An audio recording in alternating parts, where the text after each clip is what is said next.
Sejam bem-vindos ao último dia da primeira jornada sindical com a Félix e Oliveira Advogados. Quem não conseguiu acompanhar os 2 primeiros dias dessa jornada, os links já estão disponíveis em nossas redes sociais, tá? Então hoje, minha gente, a gente vai tratar aqui especialmente para os sindicatos do magistério público, né? Então, aprenda a garantir o reajuste salarial. Inicialmente, a gente precisa dizer que os profissionais do magistério possuem um grande privilégio. Esse privilégio foi conquistado através de muita luta, né? Com as leis do piso e do novo Fundeb. Essas leis, elas são instrumentos que viabilizam melhores condições financeiras e também de trabalho para esses profissionais. Por isso, é importante que nós conheçamos de maneira detalhada essa legislação. Mas vamos ao reajuste, que inclusive é fruto da lei do piso. O reajuste que foi garantido pelo artigo 5º da Lei 11.738 de 2008, onde se estabelece, a partir do VMAA, que é o valor mínimo anual do aluno, calculado e divulgado pelo Ministério da Educação. Então, todos os anos, a gente tem um burburinho a respeito do reajuste do piso salarial nacional dos profissionais do magistério. Então, é bom destacar onde é que esse reajuste está previsto dentro da legislação. É justamente com base nesse valor que é divulgado um percentual que é servido como base no qual o piso salarial da categoria é reajustado. De logo, a gente precisa destacar para vocês duas coisas. O piso salarial é proporcional a 40 horas de trabalho, horas de relógio e não horas-aula. E se você trabalha menos que 40 horas relógio, é importante saber que o seu piso vai respeitar a proporção da sua jornada em hora-aula. Outra coisa que é importante destacar e que geralmente traz aí uma confusão é que o reajuste divulgado pelo Ministério da Educação não é geral. Ele é um reajuste para um piso que na atualidade é de R$ 3.845,63. E o que isso quer dizer? Quer dizer que esse reajuste é repassado para os profissionais do magistério que atinjam um novo piso. O reajuste naquele percentual não é obrigatório para toda a carreira, mas é possível e isso deve estar escrito em lei municipal. Mas calma que a gente tem uma boa notícia. Como é que então garantimos o reajuste para a categoria distribuído na carreira? Bom, o primeiro passo é ter as contas do governo na palma da mão. E isso a gente explicou para vocês durante o curso dessa jornada, como é que os sindicatos podem se inteirar do orçamento público e de fiscalizar os entes. Então, por fim, a gente te lembra que para que o pagamento do piso salarial ocorra, é preciso que ele seja respeitado o mínimo legal e deve estar constando na base dos vencimentos. Ele não pode vir na forma de abono, certo? Por quê? Porque junto com os teus vencimentos é que vem as tuas garantias individuais, é que vão formar a sua remuneração. Lembramos também que piso é o valor mínimo e inicial para os profissionais do magistério com nível médio. Para quem tem nível superior, os municípios e estados devem regulamentar um piso específico para nível superior, especialmente no plano de cargos e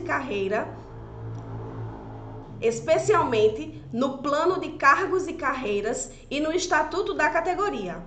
Confere a legislação do teu município e do teu estado para ver se o piso está sendo garantido. Dando continuidade a essa parte especial do nosso workshop, voltada para os profissionais do magistério. E aí eu quero trazer um pouquinho para vocês sobre a lei do Fundeb, né? Com certeza, se você é professora ou professor, você já escutou muito falar dessa lei e algumas de vocês não conhecem com propriedade esta legislação. Então, primeiro, né, o que é o Fundeb, né? O Fundeb é um fundo composto pelos 3 níveis de entes federados. Então, contribui para o fundo a União, os estados e os municípios. E o objetivo deste fundo é justamente fomentar e patrocinar o desenvolvimento e manutenção do ensino fundamental e também a valorização do magistério. Então, ele foi regulamentado em 1997 e hoje faz parte de um programa de governo definitivo que consta da nossa Constituição Federal e também da lei do novo Fundeb, né, que foi aprovada ali no finalzinho de 2020, a lei 14.113 de 2020. Então, sobre esse fundo, é importantíssimo saber que, fora o fundo, os municípios eles não estão liberados, né, para não gastar dinheiro na educação. Municípios e estados também precisam contribuir, eles estão obrigados a aplicar 25% da receita corrente líquida, que é uma receita vinda de impostos. Eles devem aplicar, né, essa receita em educação. Então, assim, além do fundo, o município e o estado, ele é obrigado também a fazer essa contribuição direta.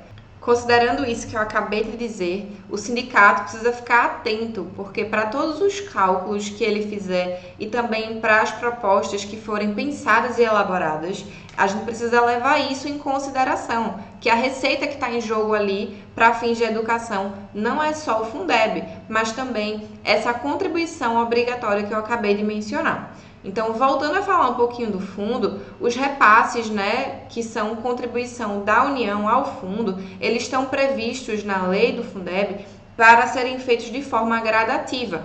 Então, saímos de 10% e vamos para 23%. No ano de 2022, né, que é o ano que a gente está gravando aqui esse workshop, a gente aumentou esse repasse da União para 15%. E um detalhe que eu preciso lembrar para vocês é que existe uma regra que é bastante descumprida, todo mundo sabe, mas é bastante descumprida, que é que do fundo deve ser aplicado um mínimo de 70% para o pagamento de remuneração de todos os profissionais da educação básica. Lembrem-se, professores e demais servidores também da educação, né, da parte administrativa, da parte de apoio.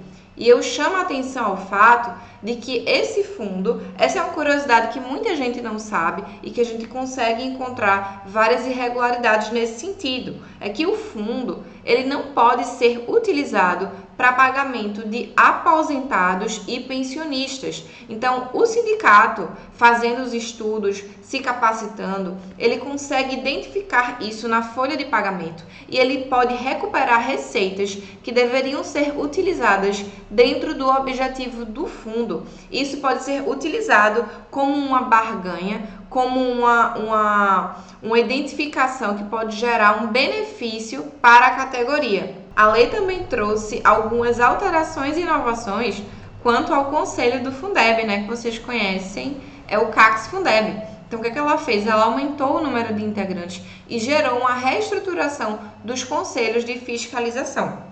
Eu falei aqui vários pontos importantes e que fazem a diferença de ter esse conhecimento para um sindicato na garantia, no momento da garantia de direitos. Conhecer essa lei é a partida para que o sindicato se aproprie do contexto no qual os profissionais do magistério estão inseridos. Porque é aqui que está narrada a realidade, a lógica, o como deve ser, não é isso?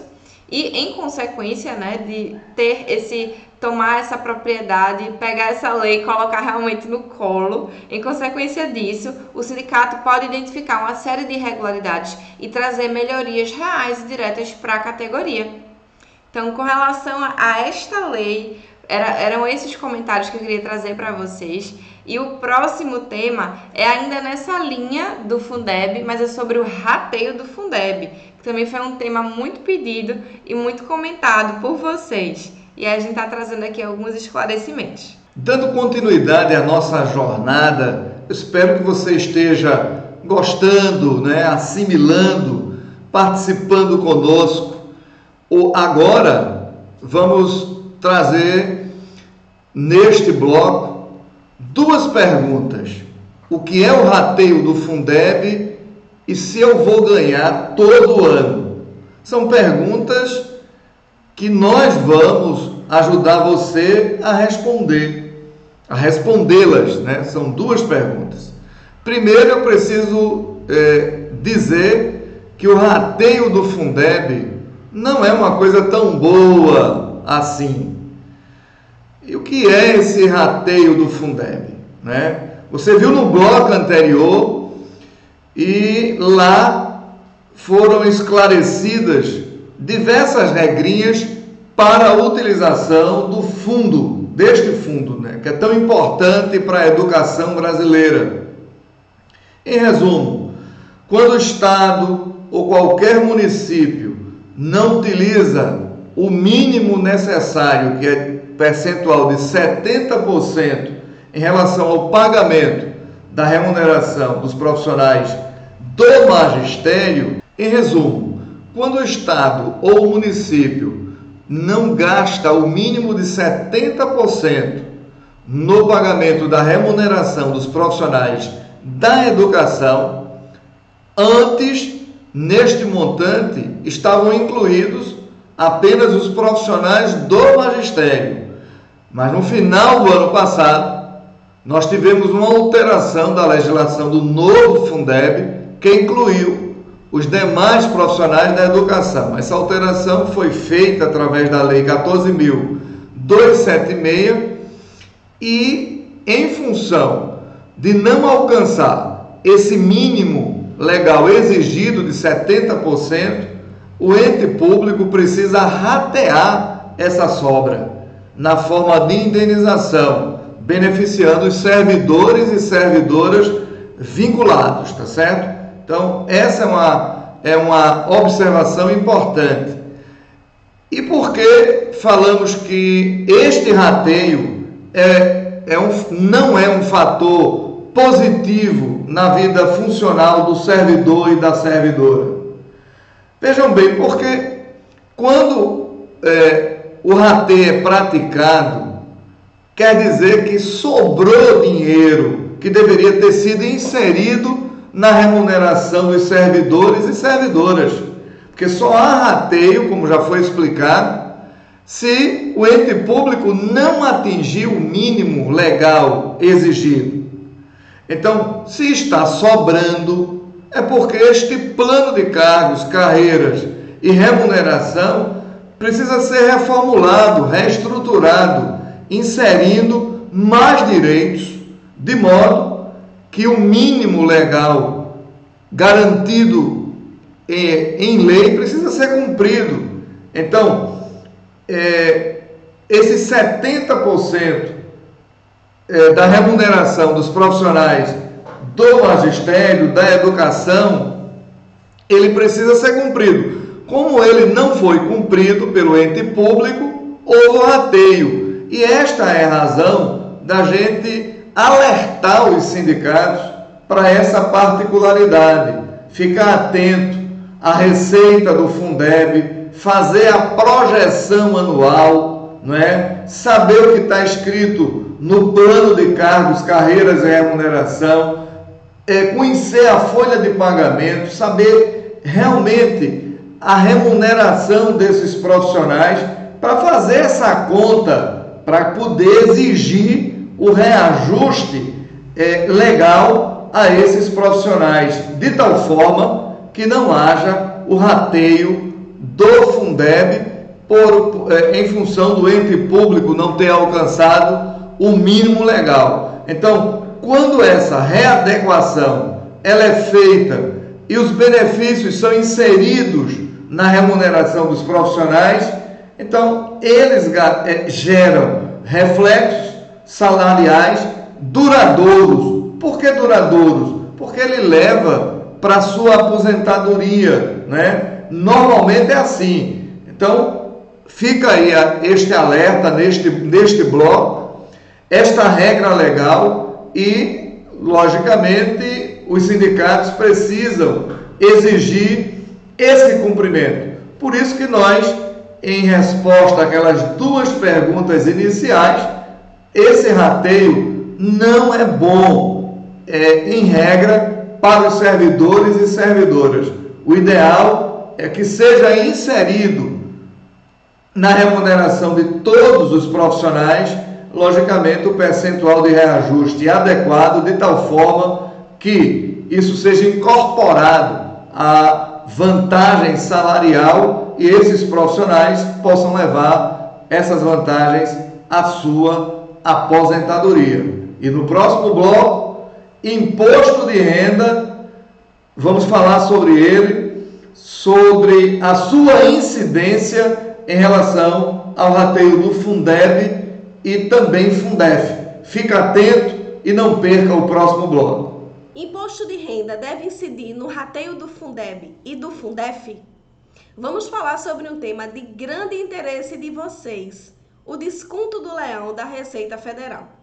Muita gente recebeu no final de 2021 o rateio do Fundeb e alguns estão em organização para receber o rateio do precatório do Fundef. Tem alguns municípios que estão nos preparatórios para fazer o repasse desses valores. Inclusive, é uma matéria que a gente vai tratar no próximo bloco.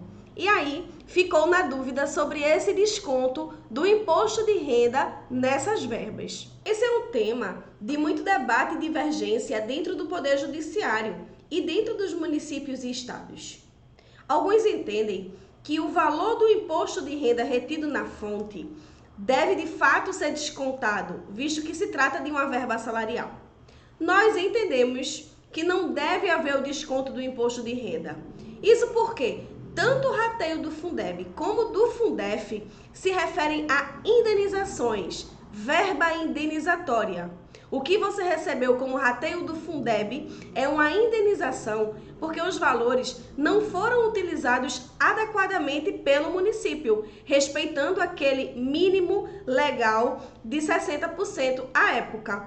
Hoje, a legislação já prevê no mínimo 70% para a remuneração dos profissionais da educação.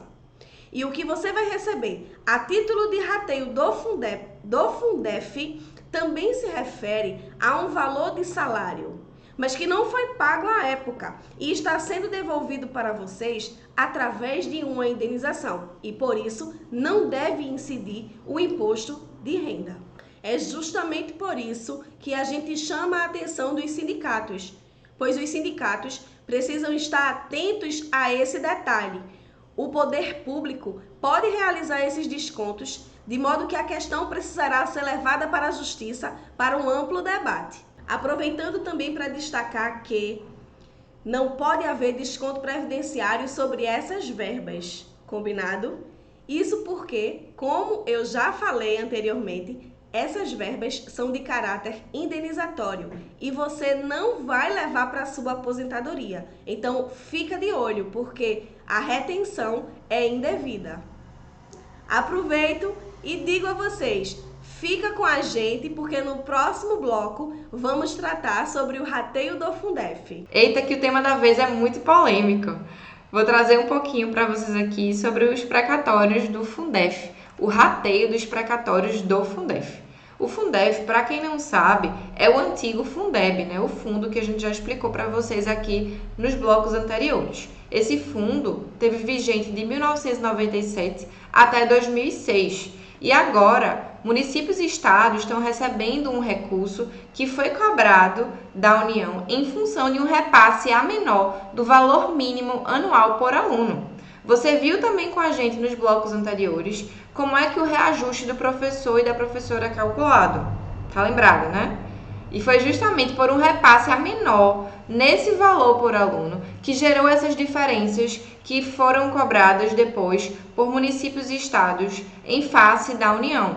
Então, com os valores garantidos para esses entes, iniciou uma luta da categoria do magistério para poder ter o devido repasse da verba que estava e está sendo recebida por esses entes na mesma proporção de distribuição que o fundo tinha à época. Que hoje, né, vocês viram que o Fundeb tem uma distribuição para os profissionais, né, para pagamento de remuneração dos profissionais em 70% e à época era 60%. Então, não é justo que o repasse seja feito, né, para os municípios, para os estados e vocês, professoras e professores, que também estavam ativos à época não possam receber o rateio na mesma proporção, sendo que este valor é justamente para a recomposição do fundo. E, infelizmente, a gente teve vários posicionamentos negativos durante esse processo acerca desse direito. Inclusive, o próprio Tribunal de Contas da União emitiu 2 acórdãos que são pareceres opinativos, que são emitidos para orientar os entes. Emitiu 2 pareceres orientando que os entes não concedessem o rateio, que não fizessem o repasse às professoras e professores. Então, neste momento, em função dessa posição do Tribunal de Contas, os municípios e estados ficaram muito reticentes com o pagamento, porque ficaram naquela ameaça de terem suas próprias contas rejeitadas.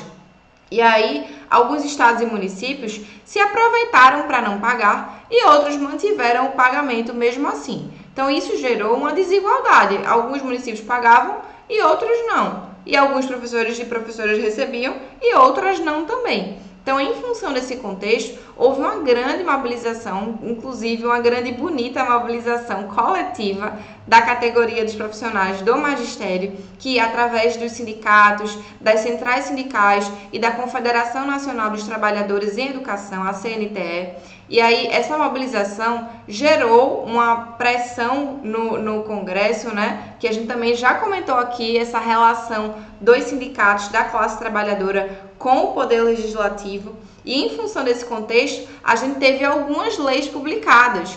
Uma, inclusive, alterou a própria Constituição Federal para poder formalizar e acabar de vez com os questionamentos acerca da garantia desse direito. Mas aí eu vou aproveitar aqui que a gente já está íntimo, quase no final do workshop, para falar um segredo para vocês. A gente já sabia que esse crédito, esse repasse, ele era garantido independente de qualquer legislação, porque nas legislações que regulamentavam o fundo à época e no texto também da Constituição da época, já tinham regulamentações ali suficientes para que o rateio fosse realizado. Mas o fato é que essas modificações foram muito importantes, porque deixou o direito mais evidente. E aí, a gente hoje tem essa garantia formalizada no texto constitucional e também em algumas legislações, inclusive na lei do novo Fundeb. E aí, quem é que tem direito a receber, então, este rateio? Bom, quem tem direito são os profissionais do magistério que estavam em atividade durante o período a que se refere o crédito do seu município e estado. Então, assim, a gente lembra que é importante você checar qual o período que foi garantido aí onde você trabalha, no processo que foi ingressado pelo ente ao qual você tem vínculo. Por quê? Porque é justamente dentro deste período de referência que você precisa saber se você estava em atividade para poder saber se você vai ter direito ou não. E aí, uma vez que você estiver dentro deste período, você vai ter direito sim. E não são só os professores efetivos, contratados e comissionados também têm o direito garantido segundo a legislação. E só para não ficar uma confusão, eu vou esclarecer melhor essa questão de ativos.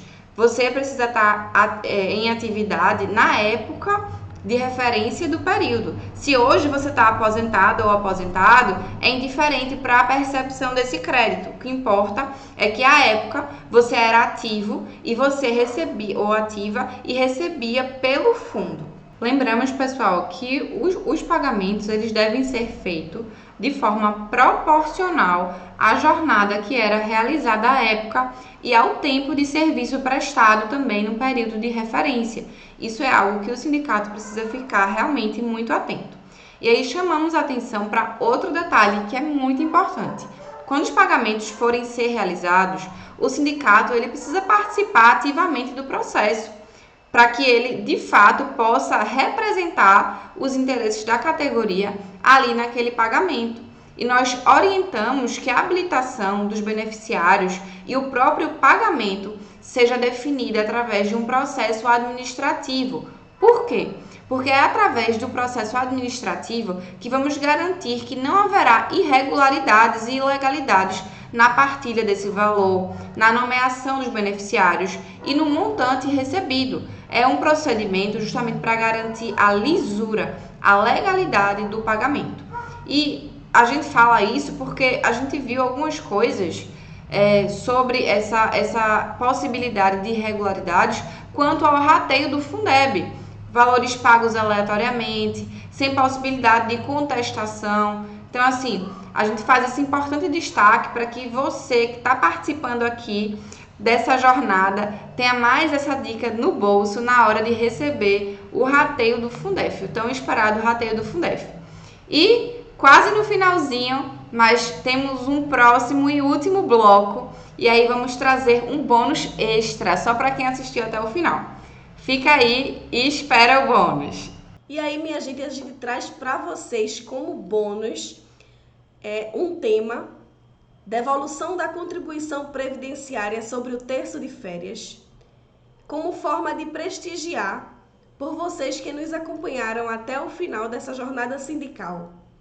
O que desde já a gente agradece, e a gente vai trazer uma das iniciativas que a gente tem tomado junto aos sindicatos em que atuamos para a devolução desse direito, para o ressarcimento desse direito que foi garantido. Aqui vamos tratar sobre as contribuições previdenciárias sobre o terço de férias. Vocês sabem que sobre a remuneração que é incorporável, ou seja, que é levada para a aposentadoria, existe uma contribuição para o Instituto Previdenciário. A irregularidade é que muitos municípios e estados realizavam esse desconto sobre o terço de férias. O terço de férias não é levado para a aposentadoria, pois, uma vez que o servidor ou a servidora está na atividade, não há mais o direito de férias. Portanto, é ilegal realizar esse desconto sobre o montante de férias, mas vários municípios e estados mantêm até hoje a retirada desses valores, diminuindo a verba salarial destes profissionais ativos. Inclusive, existe decisão do Supremo Tribunal Federal, do STF, confirmando essa regra. Nesses casos, é imprescindível que os valores devolvidos através de negociação coletiva ou ainda por meio de ação judicial sejam devidamente atualizados. Lembramos que a iniciativa aqui precisa ser urgente, visto que tudo que ficou para trás há mais de 5 anos não se pode mais cobrar, está prescrito. Então, atente-se pelo seu direito e busque o ressarcimento desses valores que foram cobrados indevidamente. Nós, que fazemos a Félix e Oliveira Advogados, agradecemos a participação de todos e todas conosco nessa primeira jornada sindical.